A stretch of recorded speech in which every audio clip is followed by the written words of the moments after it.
না এবার অন করে ওমা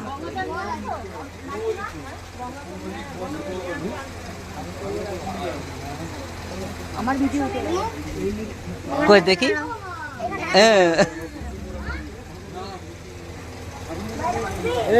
ওই এখন রাখো, হারাদা আসুক আগে, তারপরে কি বলে না বলে সেটিং করা যাবে।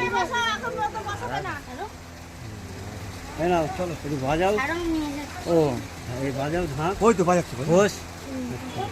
এখন নিচে রাখে না বেরিয়ে তুলে বেদিতে তুলে নিয়ে আসুক, একটু বাজাও।